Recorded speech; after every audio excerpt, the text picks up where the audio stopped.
Et de l'info, bienvenue à toutes et à tous à la une de cette édition, reprise du procès de la disparition de Pierre-Hubin Dagnivo au tribunal de première instance de Cotonou. Pour l'heure, le passage des accusés et témoins à la barre. Célébration de la journée internationale du souvenir de la traite négrière et son abolition ce 23 août de chaque année. Dans ce journal, vous suivrez l'origine et la portée de cette fête. Le retrait des relevés de notes au baccalauréat session de juillet 2018 a pris fin ce mercredi dans les centres de correction. Dans un instant, vous suivrez le constat fait par Carole Olaye.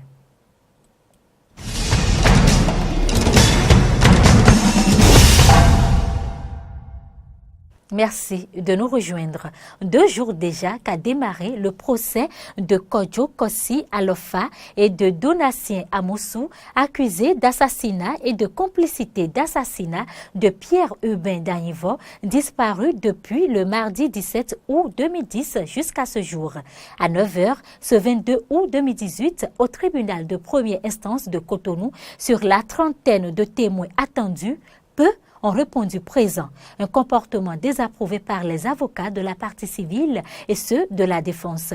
L'audience a été suspendue, puis repris à 12h cette fois-ci en présence de Laurent Métognon, qui est passé du statut de témoin à sachant.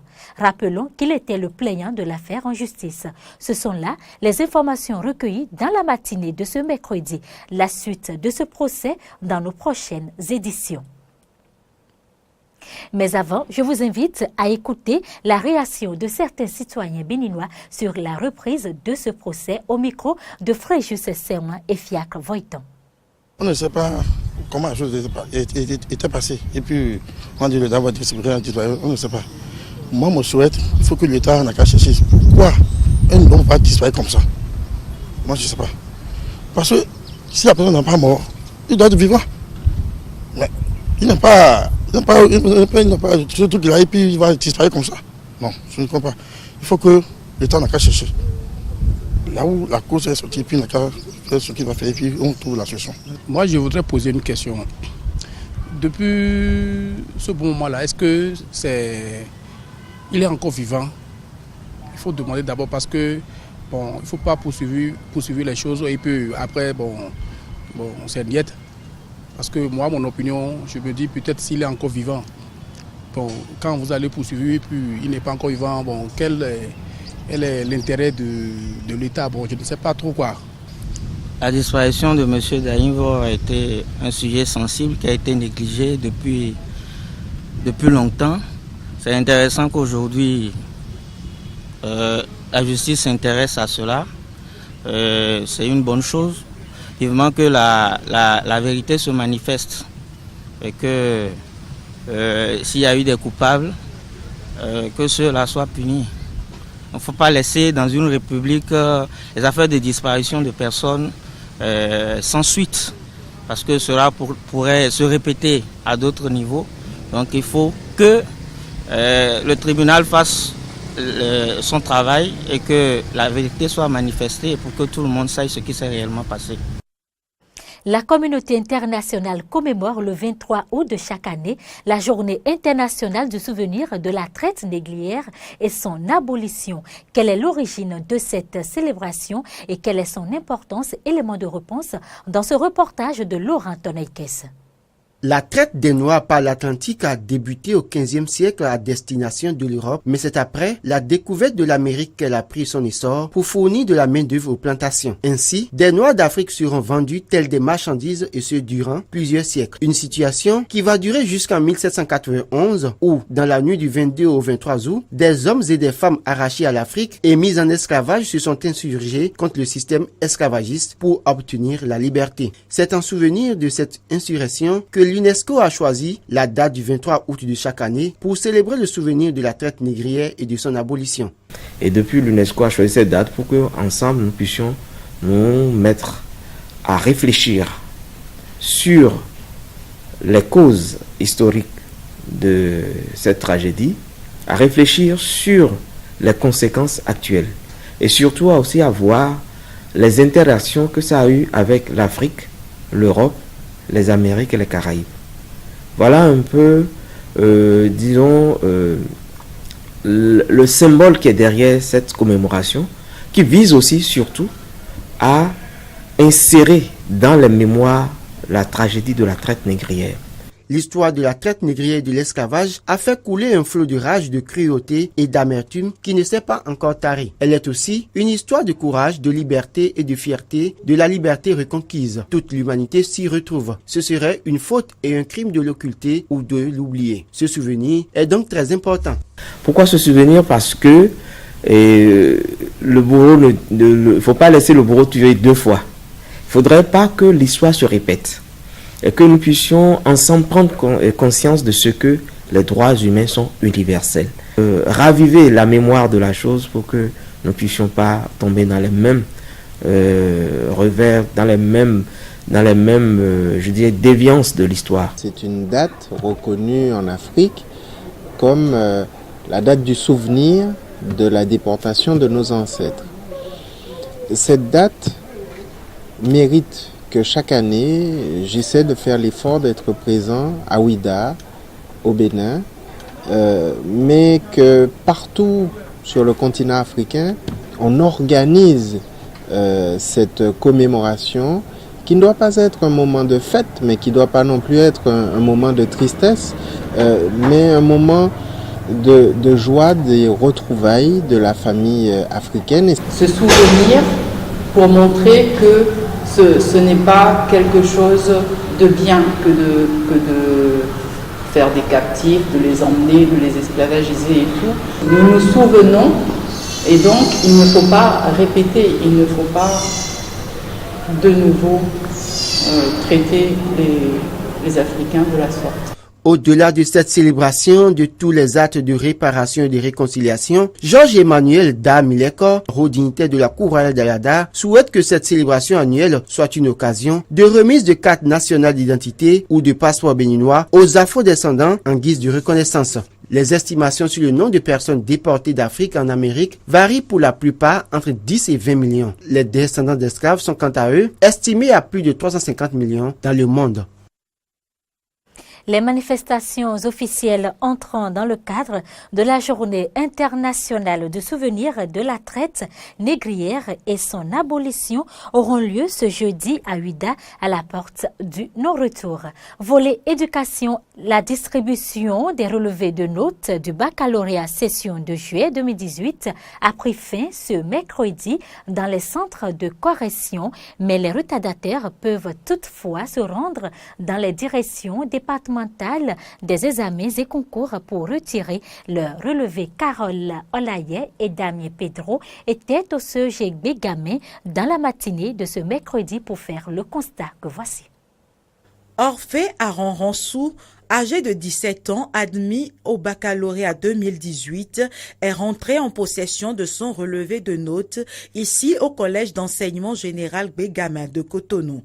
Comme lui, des centaines de candidats s'adonnent à cet exercice capital qui leur permet de découvrir et d'analyser les notes obtenues dans chaque matière en vue d'une meilleure orientation. Je peux dire que j'ai travaillé en SVT et en physique. Le plus quoi. C'est ça qui m'a aidé à avoir le bac. Je pense que j'ai travaillé mais pas trop. Bon, j'ai compris que la cause de mon échec c'est la mathématique. Et désormais, je vais essayer de bien m'exercer afin de m'en sortir l'année prochaine. Prévu pour durer 2 jours, le retrait des relevés de notes du baccalauréat a commencé ce lundi 20 août 2018 dans les différents centres de correction et de délibération. Pour le superviseur général de celui de Bégamin, cette distribution se déroule dans de bonnes conditions. Il y a vraiment du monde. Ils sont en train de prendre, on les a classés par centre. Dans chaque centre, il y a des jurys. Chacun se présente au niveau de son centre de composition. Là où il avait composé, dit le nom du centre. S'il connaît son jury, il le dit. On cherche le jury selon son statut, refusé, admis premier groupe, admis deuxième groupe. On lui remet son relevé après qu'il ait présenté sa carte d'identité. Il doit signer pour dire qu'il a pris le relevé. C'est l'étudiant, le candidat même, ou son père ou sa mère. Outre les candidats et les géniteurs venus retirer les relevés de notes, certains enseignants sont aussi présents pour s'enquérir de la qualité du travail abattu par leurs élèves. C'est le cas de Émile Maouton, professeur d'anglais. J'ai retrouvé quelques-uns de mes élèves et j'avoue déjà sur 4 élèves, j'étais satisfait de 3. Seulement il y a un, il a eu le bac C, il est admis seulement. La manière dont il brillait en classe, je ne l'attendais pas à avoir 9 en anglais, mais il a eu 9. Bon, ça m'a permis de voir aussi que parfois les meilleurs élèves en classe, pour certaines choses, pour les contraintes du temps, ils peuvent vraiment reculer. Et la grande joie que j'ai parcouru beaucoup de relevés de la C et de la D. Et aujourd'hui, je suis confiant et je suis heureux que mes anciennes analyses ont porté leurs fruits. Pour avoir un bac C ou D aujourd'hui, tu ne peux pas compter sans l'anglais. Et je l'ai vérifié sur beaucoup de relevés. À noter que des relevés non retirés seront retournés à l'office du baccalauréat. C'est déjà la fin des activités pédagogiques dans tous les collèges et lycées du Bénin.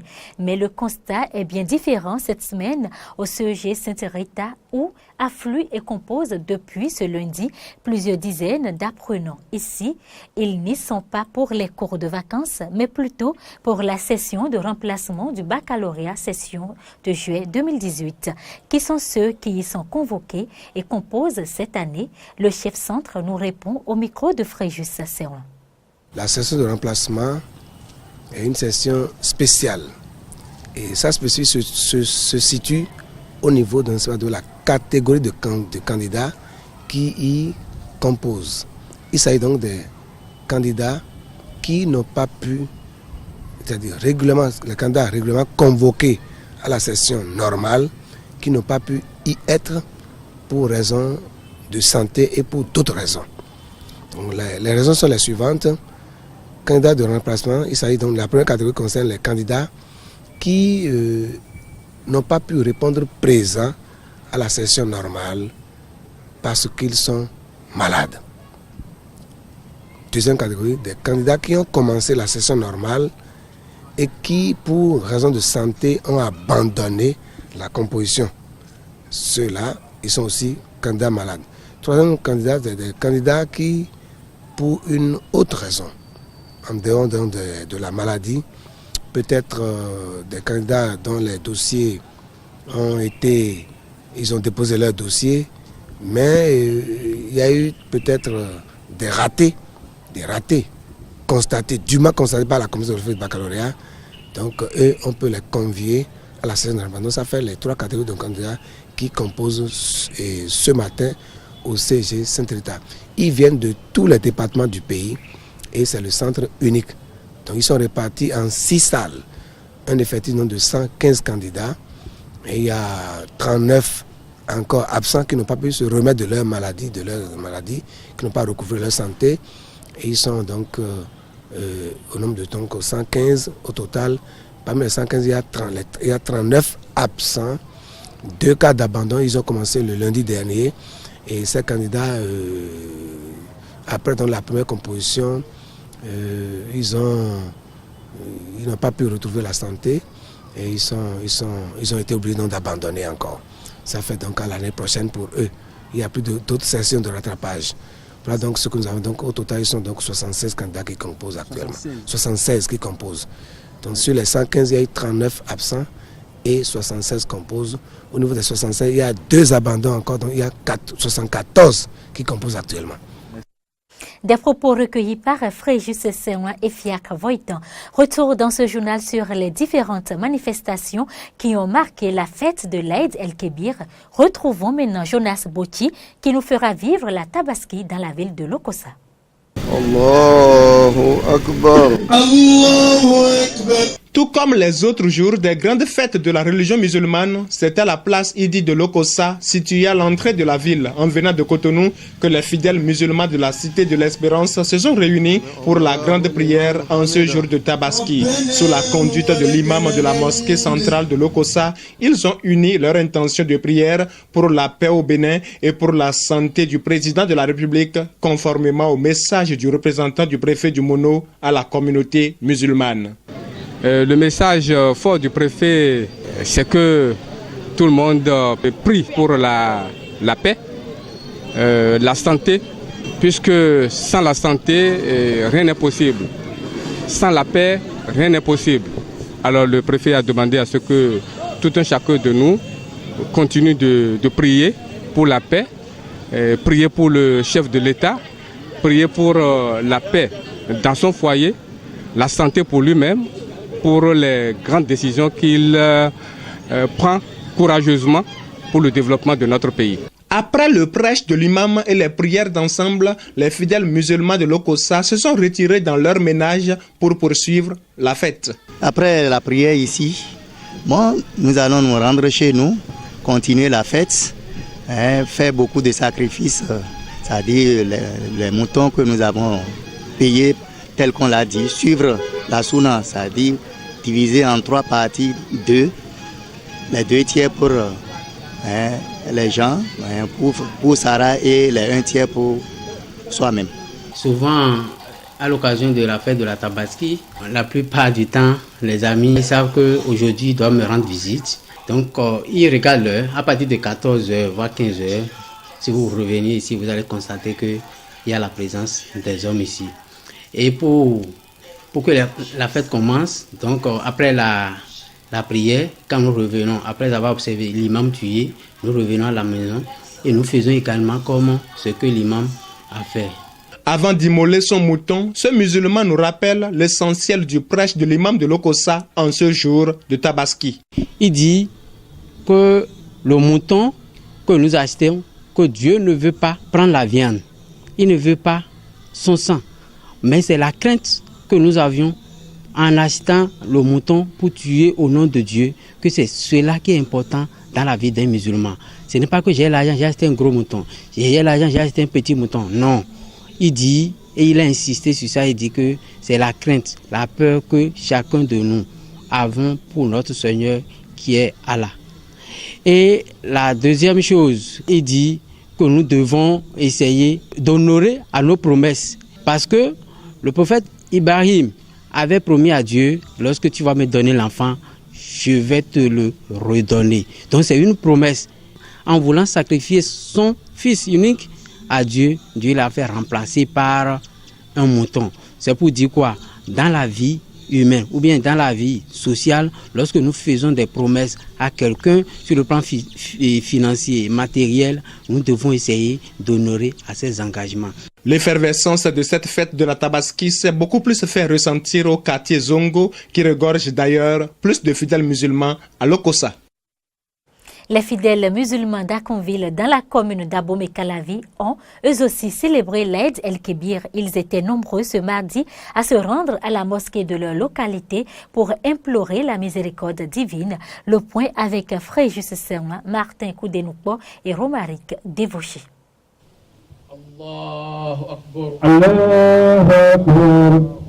Ce 21 août à 9h00, la prière de l'Aïd el-Kébir démarre sur la place Idi de Arconville à Abomey-Calavi. C'est la Tabaski 2018, la grande fête musulmane qui commémore la force de la foi d'Abraham à son Dieu, symbolisée par l'épisode où il accepte de donner son fils unique, Ismaël, en sacrifice.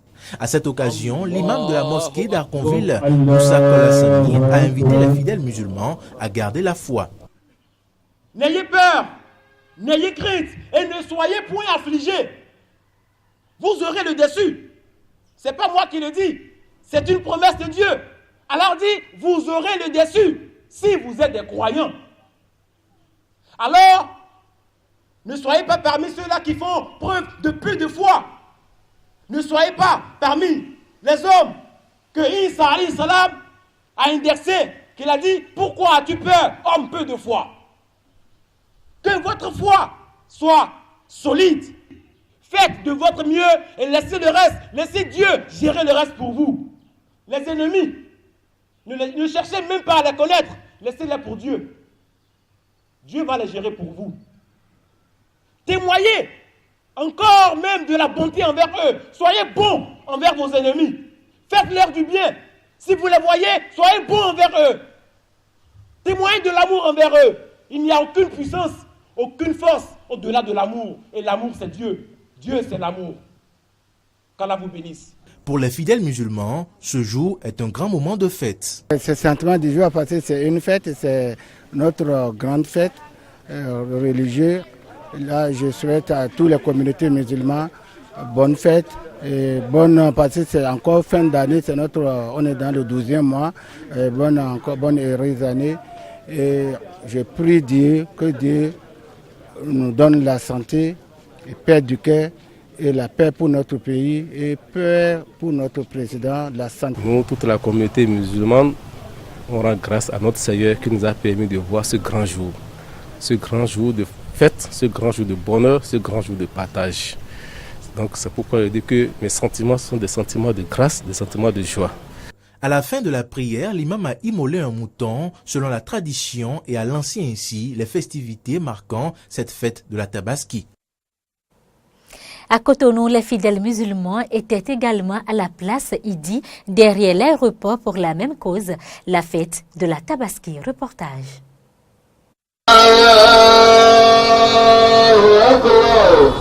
Des centaines de fidèles musulmans ont participé ce mardi 21 août 2018, ici, à la place Idi, derrière l'aéroport de Kadjewan à Cotonou, à la célébration de l'Aïd el-Kébir. Vêtus de leurs plus beaux vêtements, en communion avec le imam, ils ont rendu grâce à Allah pour ses multitudes bienfaits. Aujourd'hui, c'est un grand jour pour nous.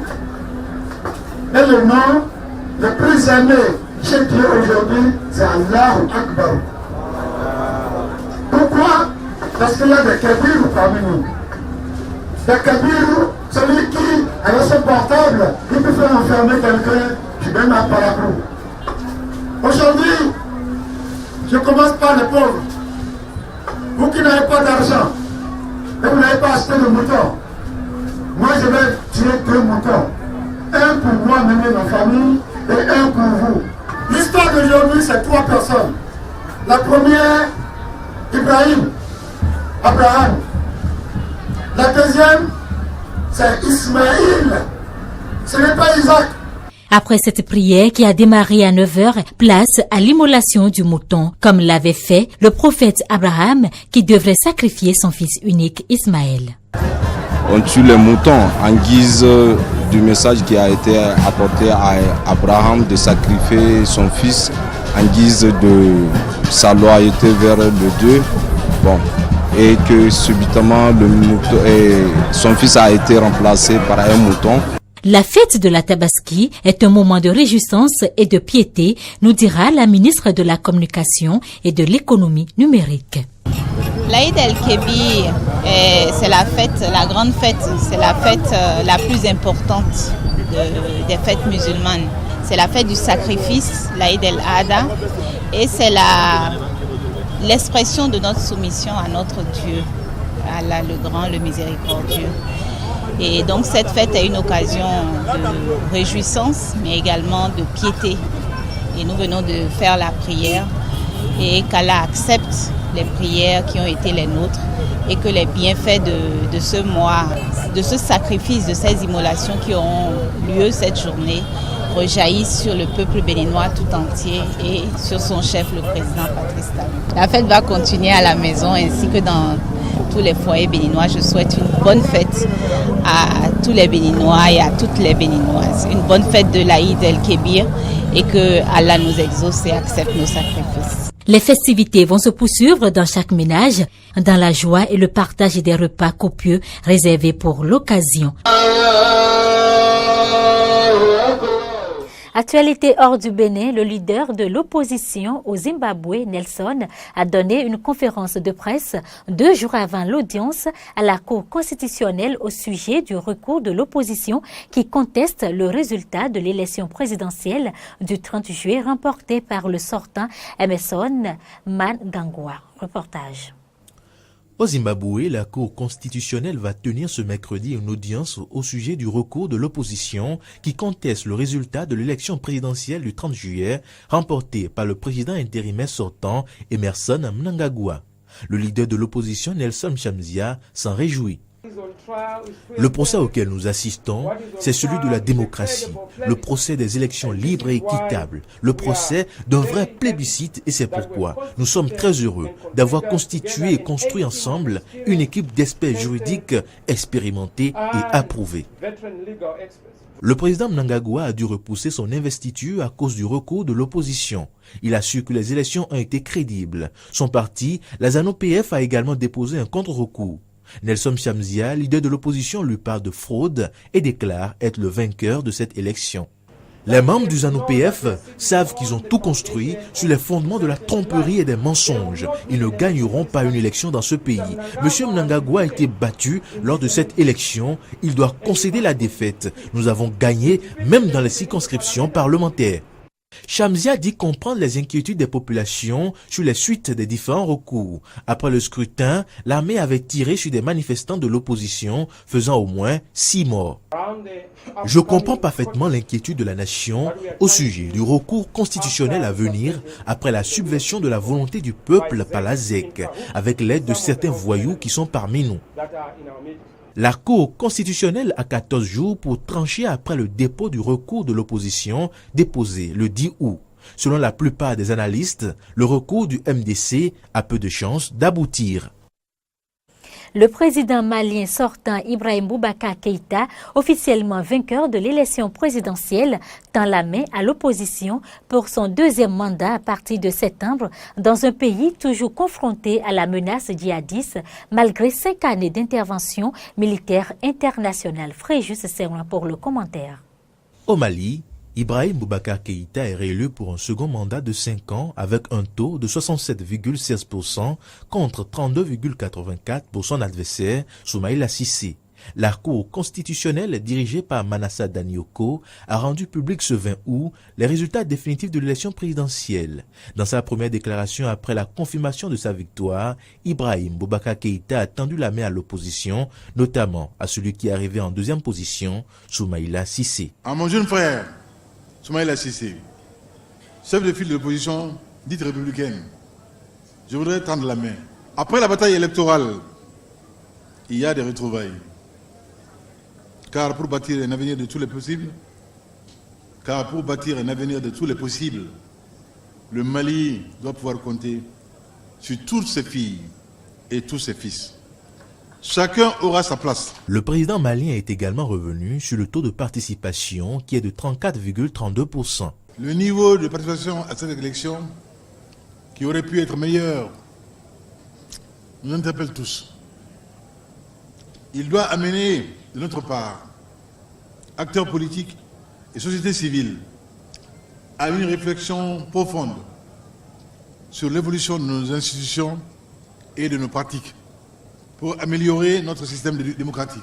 Notons que la Cour constitutionnelle, dont les décisions sont sans recours, a au terme de l'étude des plaintes écarté 518 voix en faveur d'Ibrahim Boubacar Keïta et 207 voix en faveur de Soumaïla Cissé.